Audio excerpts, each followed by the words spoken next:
Okay. You know, my wife would be happy if I went ahead and got going. Did you find James, an go office? ahead. All Yes. right. Ken? So Okay. I'll I call you actually, later. can I just actually do a little introduction? Sure. That doesn't Yeah. sound like you. That doesn't So sound like Ken. I invited James to present at our club about a month and a half ago, and he so delightfully accepted. This organization is so phenomenal, and I don't want to steal the credit from what you're about to say, so I'll let you just go away with it. So thank you All for joining right. us, James. Great. So I'm hoping. Okay, can everybody there it see is. the? There it is. Okay. Great. All right. So I have a 3-year-old knocking at the door now, so I'll try to not be And I distracted. know who that is. So All right, it's great to give me be a here call with when you. get a chance, Ken. Can you give me a This is- call when you get a chance? I will. Yeah, maybe All we right. could. Okay. All right. Bye. Thank you all. Okay, I'm It's- sorry. Wait a minute. Yeah. Wait. Would everybody not talk and let him talk? why don't we and then do a at the end group we can ask mute? questions? It would be helpful just to Yeah. have a group mute, please. Yeah.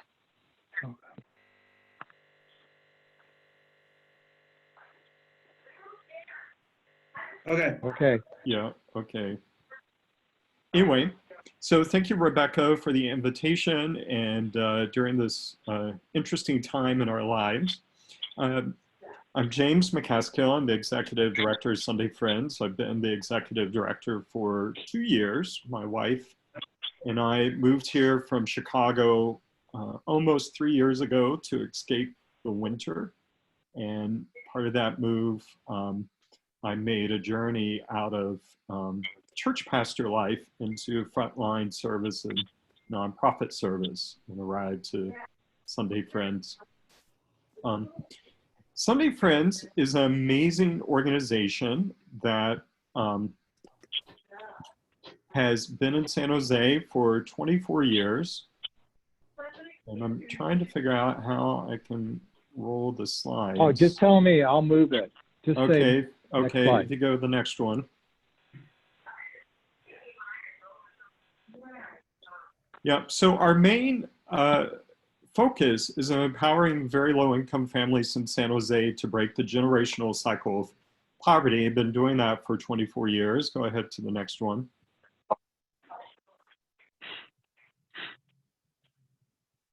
And it started out with a woman named Janice Barron, who lives in Los Gatos, taking her family to a homeless shelter in San Jose in the 1990s on Sundays to get her kids to volunteer and see something else than the bubble they lived in Los Gatos at the time. And as they started interacting with the kids, they start giving stickers to the kids if they help them clean up a space or do an activity. Then the parents wanted to join in and help as well and get stickers. And that's a very important feature that runs through the course of the development and the history of the program, that earning of stickers at those very early days on Sundays at the homeless shelter, family homeless shelter. And as she got more involved, she started inviting her friends and started inviting her other volunteers to help her. And the residents in the shelter started referring to them, oh, look, here come our Sunday friends. And that's how the name was developed. But founded in 1997 officially to empower very low-income families to break out of poverty, to be able to think, to raise their aspirations, to gain confidence, and view their possibilities in a new light. So we are a community where children are able to build the developmental assets required for success, and where adults learn life skills, and families are able to transition towards self-sufficiency. Go to the next one. Our official mission is empowering those families by equipping the parents to invest in their children's success and to foster that positive development in kids and raise their academic aspirations. You go to the next one. Long term, you know, this game of trying to break the habits in that culture of poverty is a long game. And long term, we're looking for people who go through the program to achieve improved career, job opportunities, to achieve education attainment. A lot of our kids who go off to college are the first ones in their families who go to college.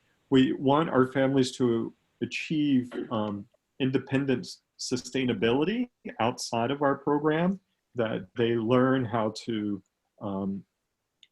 find resources and improve themselves and seek better situations. And we want to see them empowered. A lot of people in this category of life feel very oppressed, low self-esteem, low confidence, and we want them to be empowered, to give back, to mentor, to be leaders. If you skip 2 slides to the top one, it says our population. So as you know, you live here. San Jose, Silicon Valley is a very, very expensive place. The median house price in San Jose is 1.1 million. The state of California says a family of 4 in our area needs roughly 100,000 a year to be self-sustainable. But our families, the majority of them as a household are on less than 50,000 a year. And a good portion of those are actually under 35,000 a year, which with the rental prices and the cost of living here, that's a very, very difficult situation. Majority of our adults did not complete high school, and some didn't even complete beyond elementary school in their home countries. And a good portion of our families have very precarious housing situations. And I'll say towards the end of the presentation a little more about that in terms of what's happening with COVID-19. If you go to the next slide. Here's a picture of in a typical day. So I'm going to explain what Sunday Friends is outside of COVID-19. And for those of you with your screens on, you just see a couple of photos. On the left is a parent class. On the right, top right, you see a parent working together with your daughters. In the bottom right, you see a man named John doing math games with younger kids. He developed a math program for tablets. Go on to the next slide, our primary activities.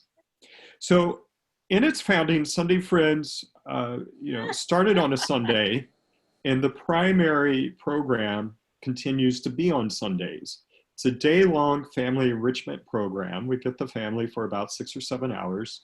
And one of the great strengths of Sunday Friends is that we get the whole family. It's not just the kids, it's not just the adults, it's the whole family working together. And that intergenerational involvement is one of our great strengths, but it's also very important for breaking that cycle of poverty to have the parents engaged in their children's learning. And in the beginning, I told you about kids earning stickers. Well, that evolved into what we call our ticket-based learning economy.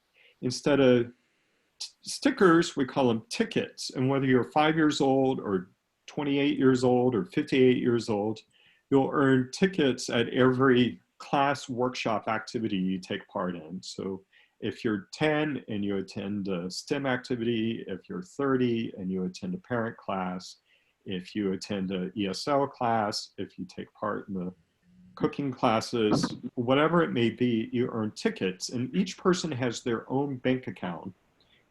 Interest bearing, earns 2%, far better than the banks these days. To save those tickets, it's a type of financial literacy. And then they're able to use those tickets in our store for basic necessities, school supplies, personal hygiene items, toys for the kids, and household items. And we call ourselves the working alternative to charity because of this system.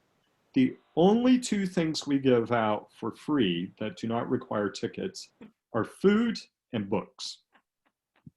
So in addition to the day-long event, we have at-home learning opportunities. We send home learning kits, STEM, financial literacy, educational games to keep that learning going in the home during the week. we've done a tremendous pivot in the last couple of weeks, and we've got online learning at this point. And two other pieces to our typical outside of COVID-19 is we twice a year do a rent relief program. Families do a written essay application, so it has a reading and writing component to it. They have to pay a certain amount of tickets, so it has a financial literacy program to it. And then we send a check directly to the landlord. Typically, it's only $150, which is, you know, for many families about 10% or 5% of their monthly rent. But it's enough to make a bit of a difference for that month to be able to put money towards something else. And then we typically are able to offer college scholarships to kids that have come out of the program or their families have been a part of a program. Last 2 years, we've handed out a total of 32 scholarships with a total of roughly around $40,000 due to some funding we had. But in our program, we've done some work in the last couple of years to take what's been a very broad range of activity to filter down to identify the key subject areas that are important to our families, that are making a difference, and where we are focusing our resources. And on the next slide, Pathways to Empowerment, you'll see our main subject areas. So digital fluency, and for the adults, some of that is just basic computer education. And they're having a very quick lesson as they get onto our Google Classroom platform now, and having to access all sorts of Google products to continue their ticket earning learning opportunities. English fluency, and that's a combination of ESL and gaining confidence in speaking English, but it's also about reading and writing skills for the adults, and it's also about reading comprehension for the kids. And I should back up on the digital fluency on the youth side. Of course, that's about coding and future careers in tech and everything in that category, as well as other STEM activities on that. Financial literacy is another big part of what we do, and that's a combination of our in-house ticket economy and learning through that. It works through, we have partnerships with Patelco Credit Union and Excite Credit Union, who come in and do workshops and also offer special products to our families, both for the kids and the adults, learning the importance of saving, about budgeting, about making better decisions, learning the ins and outs of credit and loan sharks and all those different aspects of trying to get their family, regardless of what their economic situation is, on a better financial footing. Parenting, parent classes, effective parenting, being a more confident parent is an important part of our program. Leadership is a dynamic that has not been an intentional, focused subject area in the past, but we're bringing it into the program to help our family members grow in that sense of confidence and leadership. Household stability is sort of a catch-all category that's our rent relief, the financial assistance families get by earning tickets and being able to subsidize their weekly household needs through our treasure chest store.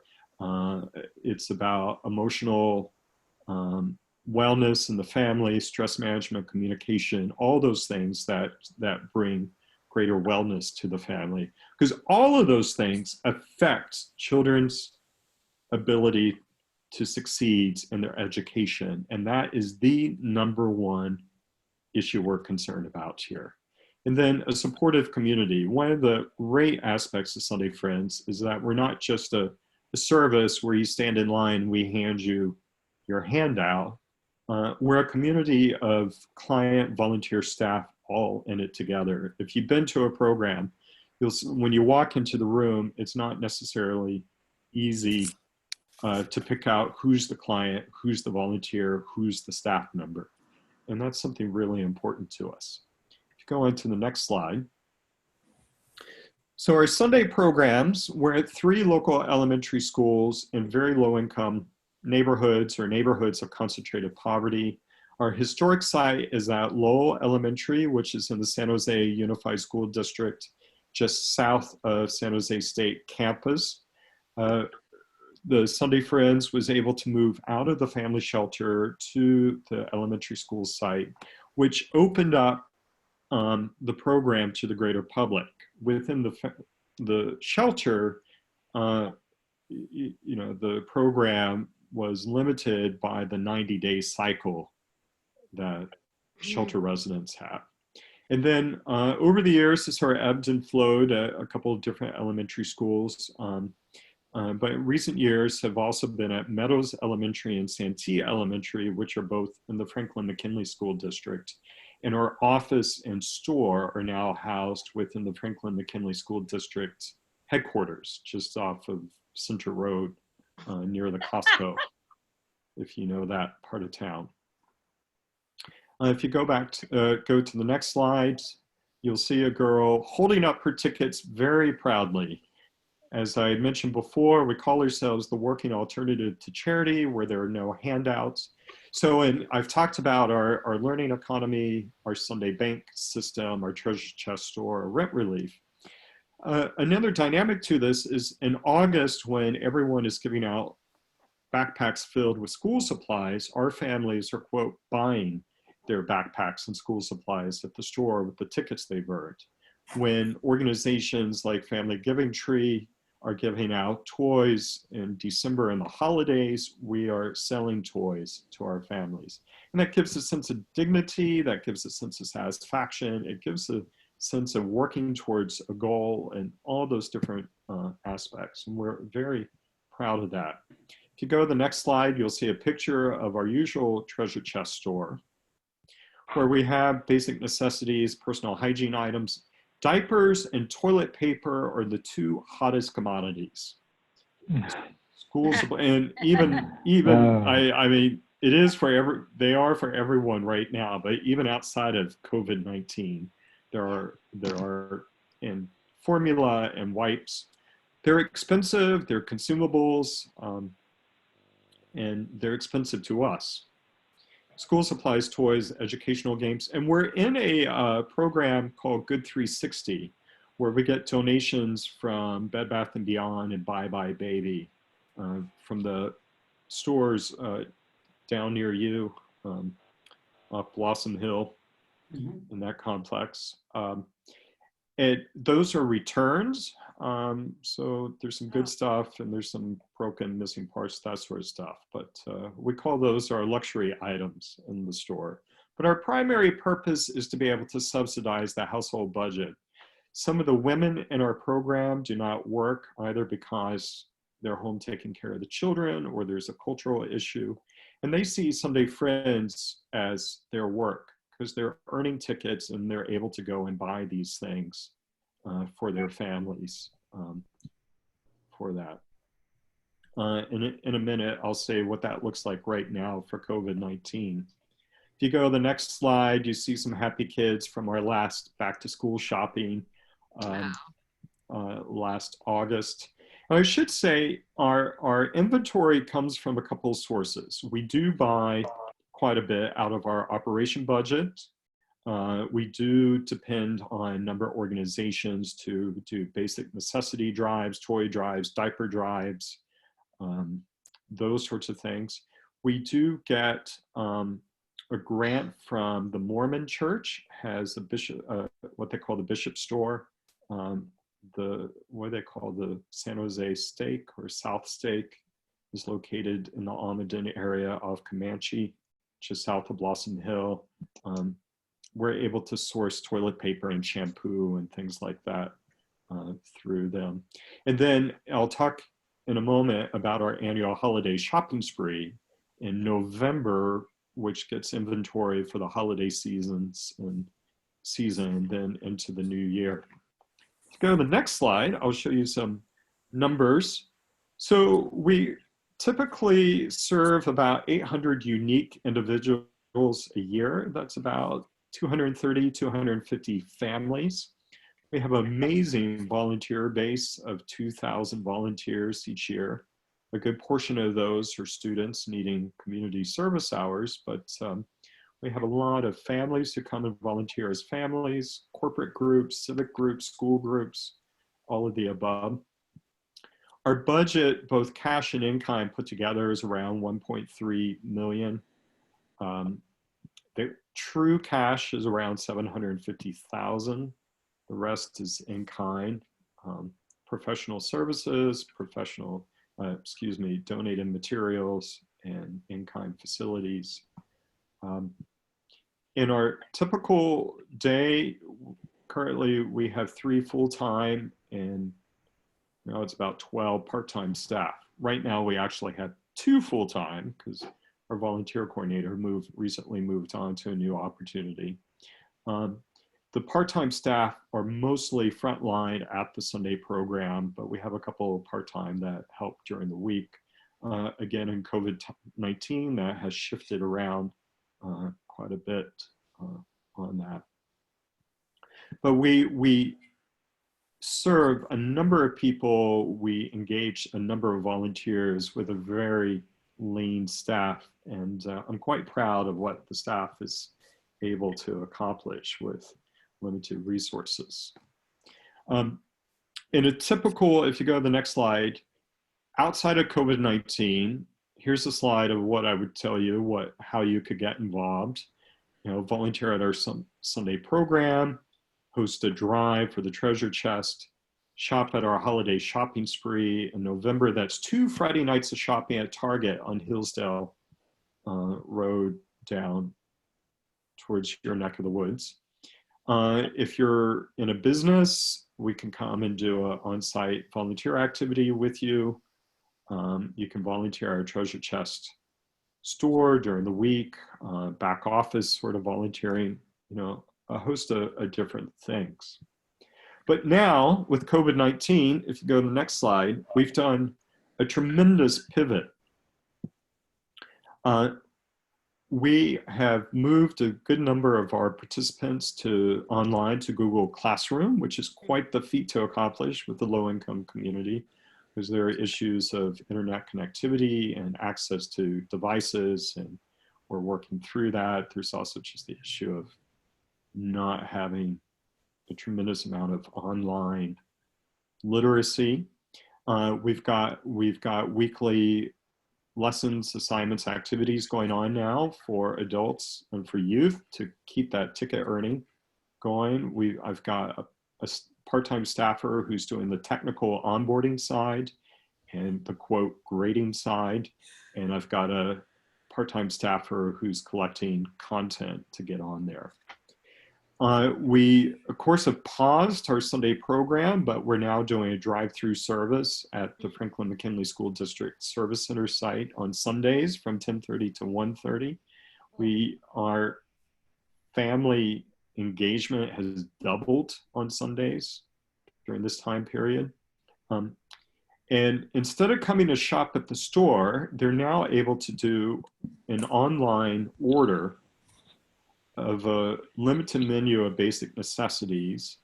We have a staff member and some volunteers who will pack those. And then on Sundays, they come to the drive-through and we're able to hand them their order in a food donation box from Second Harvest. If they didn't do the online order, we can do non-contact order through tablets, and somebody packs it and brings it back to the car on that. And I'm amazed and just really grateful for the staff I've got, that we've gone from a very grassroots online experience being very limited to just flipping that upside down and having a weekly service to our families during this time. We're also doing home delivery to homebound members. We've also been able to add some people to that list that have been referred to us from other agencies, including some cancer patients that have come to us from Latinos Contra Cancer. And we, thanks to a very generous donation from a donor who gave $15,000 as a matching gift, we've established emergency assistant fund for our families. And I'll say more about that in a moment. But before, if we go to the next slide, here are a couple of photos of our drive-through service. You see cars lined up, cars getting loaded. We take over the lobby of the building to get our stuff together. And it's been a tremendous service for families who on a good day are anxious, and they're especially anxious right now. And let's look at that anxiety on the next slide. So we did a survey of our families in the past week to see how life is going.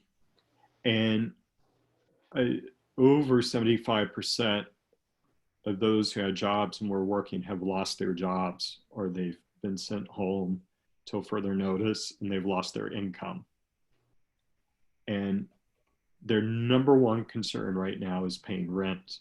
Even though there's a moratorium on eviction, that back rent, and if they qualify, the back rent is still due afterwards. And this is just a huge, huge issue. Silicon Valley Strong, if you've seen all the notices about that, the telethon on NBC on Saturday night, has been funding assistance through Destination Home, and they have a zillion people long waiting list to be able to access those resources. Yes, there are resources out there to help various people, but it's, you know, join the line at this point. So we're trying to do our bit. We now have 22,000 committed to our emergency fund, and we'll start doing a screening of the worst cases and figure out a way of disbursement. We thought we would assist with rent, utilities, medical expenses, and internet connectivity, but rent is number one. Utilities and medical expenses is at the bottom of their list right now, and we're working case by case on the internet connectivity. Number two worry, interestingly, is just dealing with the kids at home. A lot of these households are situations that there's not strong involvement with the parents and their kids learning.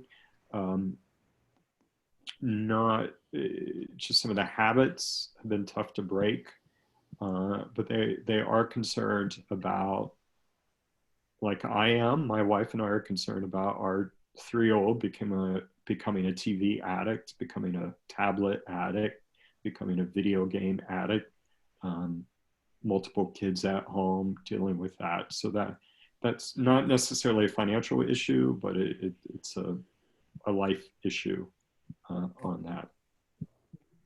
If you go to the next slide. So our needs during COVID-19 for an organization and for our family are these. Number one, the basic necessities. This past week, some of the restrictions in the stores have been lessening, but being able to source large amounts of toilet paper, diapers, soaps, cleaners, those sorts of things, where we could buy cases of them at a time has been tricky. Our driver, Jose, has been hitting all the Dollar Tree stores. He keeps going back to Costco. In typical times, we would order online with Walmart, Dollar Tree, and Costco, and that's been tricky. So we've been very, very grateful for groups who have been able to collect the items you see on the screen, are our number one items. Of course, toilet paper, diapers, in particular sizes of diapers. So size 5 and 6, and training pants 4T to 5T, wipes, disinfectant, sanitizer, hand soap, dish soap, all-purpose cleaner, shampoo, laundry detergent, deodorant, toothpaste, and feminine hygiene items. Our volunteer coordinator left earlier in March, and at the same time, we've migrated to a new volunteer portal. We're trying to get our volunteer base integrated into that and sort of self-manage. But the number of people who are willing to come out in person has dropped dramatically, just how it concerns our personal safety and those sorts of things. But if you're interested in volunteering offline, frontline, offline, online, here's the website to sign up as a volunteer, sundayfriends.volunteerhub.com. As I say, we're taking donations for our emergency fund to assist with our families. And then all nonprofits are having revenue anxiety right now, such as general operations funds. We recently got a grant from Adobe. We applied in December. It was meant for Path to College programming, and Adobe said, don't worry, just send it to general operations on that. And then finally, the last slide is just where we are in social media, our website, and our contact details. I have sent this presentation to Brian so he can send it out to you all. And I'd be happy to take some questions if you have any. Yeah. That's great. Thank you, James. Does anybody have questions? Good presentation. Yeah, Yes, it's very good. appreciate So, it. Thank you so much. Just real quick, so do you feel like you get different clientele because of the ticket system? We certainly get a clientele that's willing to work. Mhm. You know, our requirements for coming into the program are fairly minimum, but people self-select out if that's, you know, if they're just trying to game the system by, oh, I'm going to get my backpack at Sacred Heart, I'm going to get my backpack at Family Giving Tree, and then I'm going to get my backpack at Sunday Friends. You know, they don't last. And, you know, we get a number of inquiries in December, and we say, sure, you can come be a part of our program, earn tickets, and then you can get the toys. And we've had every week, we're seeing half a dozen new families show up to our drive-through service. We give them an allotment of tickets on that day, and we get them enrolled in Google Classroom, and we'll see if they stick with us or if that's too much bother for their needs. Oh, that's cool. Well, Does anybody else? I can say that I personally have volunteered with Sunday Friends. Like I said, it's a phenomenal organization. I don't know how you guys are doing it now without being able to have like being the person-to-person interaction Mm-hmm. and still being successful. So I commend you on still being sustainable with Thank this. you. Thank you. Yeah, I owe it all to the staff to be flexible and creative and team spirited. Right. James, So I'm volunteering Almaden Valley Rotary, by the way, once we can be back in, you know, personal presence Yeah, to great. make a day with your organization. That's great. Good. Yeah, that's good. That's great. And Peter and Art. good. I had a question regarding your presentation. One of the things we're trying to do is develop a database of presentations. Do you mind? Are you okay with sharing it? If Sure. this recording that Peter or that Brian made, if we had the URL, for example, Brian, and I'm not saying we're going to offer it, but the idea is we're trying to gather URLs like this, put them on the district database, and other clubs can either invite James to do it live or witness it on the playback feature of the Zoom. Okay. And reach out to him as needed. And we're just talked about that as a district, pulling that database together, and this might be a real good candidate for that. And I don't know, two things is the club has to be willing to do it, meaning Brian leaving it on that URL available, and then of course James as an individual presenter would have to agree to it as well. No, I'm fine with Okay. that. That's a great idea, Art. Yeah, And that's great, Art. I've Great. just uploaded the PowerPoint into the chat of the Zoom. Perfect. Oh, okay. Well, I think If, is I'd there any like other to- comments? Contact information. Yeah. Okay. Yeah, so if there's no more comments, I want to thank everyone, James, especially for Thank you that for your time. presentation. It was fantastic. And then Peter and Art for your input, and all the rest of the members, Joan and Burke and Paul and Greg. And Brian, Hello. and Rebecca, you guys did great. And stay tuned for another edition of this, possibly next week, or maybe the week after, once we figure out what's going on. But How's James gonna sign the book? I know. Yeah. We'll do a Well, virtual, right? I told Brian Ridiculous. he still owes me a lunch at the fish market. So That's Oh, right. yeah. We'll make That's it up to right. you. Yeah, there you go. Yeah. There you go. Yeah. And I told, I've been telling my kids, as soon as this is all over, we're gonna have a really big party, so everyone's invited. Yeah. Oh, Lord, I'm not going to your All right. party. So, Brian, while I'm thinking about it, a suggestion, and that would be to set up a link so that people don't have to find the Zoom link. Like I have Meet with Joan Perry, and you can type in Meet with Joan Perry and you come to my Zoom room. So you might do Okay. something like Meet with Almaden Valley Rotary, and then people wouldn't have to search for the link. They can just type it right in. And if you Okay. need some help with that, I can help you. Okay. Yeah, the other thing you can do is you can repeat it. You reoccurring thing. You use the same password and Yeah. the same Reoccurring. meet date, Or and they don't that. look it up. That works real well. Okay. Perfect. Yeah, reoccurring.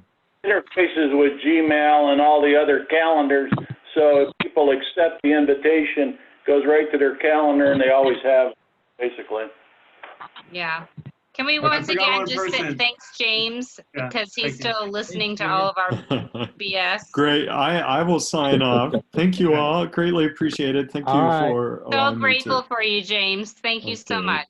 Take I care. forgot Johnny G. Are you still there? Yeah. Johnny Geester, Yeah. are you there? No, he's gone. I don't Peter's see him. He's gone? Okay.